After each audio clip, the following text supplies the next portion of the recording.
Well, let's bring in Mahjoob Zweiri. He joins me now in our studio here in Doha. He's the director of the Gulf Studies Center at Qatar University. Mahjoob, multiple cases at the ICJ, increasing pressure on Israel. The US has already very openly, multiple times, said that a Rafah offensive would be a mistake. Still, we hear this from Netanyahu, even as talks are supposed to be ongoing. Will the talks continue, or is this all a tactic? It becomes very clear that Netanyahu has no interest to have a deal. It becomes very clear to the Americans, to the Europeans, to everyone in Israel even, that Netanyahu has no interest to have a deal anytime soon. He wants more time. He wants to go to Rafah.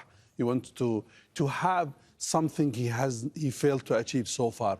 He and the right wing, they need individual. They need names. They talk about Sinwar. They talk about Deif. They need achievement in hand, and none of this has been achieved. As long as this has not been achieved, he will keep saying about this. For one reason, he is basically losing his political future forever. And I think that is a self-interest. Everyone knows, the American knows. But the issue is whether the international community will accept this, will accept to see more killing, will accept to see more destruction. For someone is irresponsible politically and immorally, he's waging war on civilians. So basically, that's the question to the international community, to be aware of all of this. You talk about how acceptable it is for the international community, but I wonder what their options are at this stage. I mean, the United States has already said they haven't even been told of what this date is that has been ostensibly set for this Rafah offensive. Just how much influence or leverage does anyone in the international community, let alone Washington, have right now? They have. As they already forced him to enter 350 trucks to northern Gaza, to open a line of water, pipeline of water, to open 20 bakeries in Gaza, they can do this. They said, don't do it. They can do it. They can do it, and they have this potential. But if you look at the proposal about the negotiation, the United States wants Israel to continue so they can basically, if not weaken Hamas, actually making Hamas out of the political scene. Otherwise, they will not leave this condition open to end the war completely. So America has interest to see Hamas wiped out of Gaza. You say that the Americans have managed to persuade Israel to allow more aid in, to reopen bakeries. It's pressuring, actually. But it obviously took them a very long time. They were Correct. openly doing that. I think 330,000 people, you know, so just... And yet, that aid is still not enough.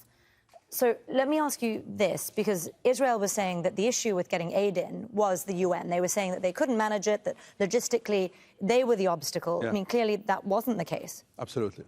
I mean, from the beginning, they tried to demonize the UNRWA. And at the time they started to honor, they basically cut the aid from UNRWA. So basically, UNRWA is becoming disabled to support the Palestinians. And it becomes an international problem community who can deliver the aid. More importantly, there is a huge logistical problems. 90% of the roads in Gaza has been destroyed. Yeah. So if you want, even if you have 1,000 trucks behind any kind of cross, you need trucks, you need roads, you need electricity, you need fridges. There is a lot of things on people, they don't talk about it, but they are major. Very briefly, Mahjoob, what do you think's changed? As we were saying, it took a long time to get these several hundred trucks in a day now. Mm-hmm. Was it the killing of the World Central Kitchen staff that pushed things over the line? That was a trigger. That was triggering the whole thing. But the failure of the Israelis, American has given Israelis a long time to achieve. They failed. And more importantly, the international pressure, the public opinion pressure on all governments, which is increasing rapidly. And that is an important issue to be looked at in the next few days. Mahjoob Zweiri, always great to hear from you on the News Now. Thanks for joining us. Thanks.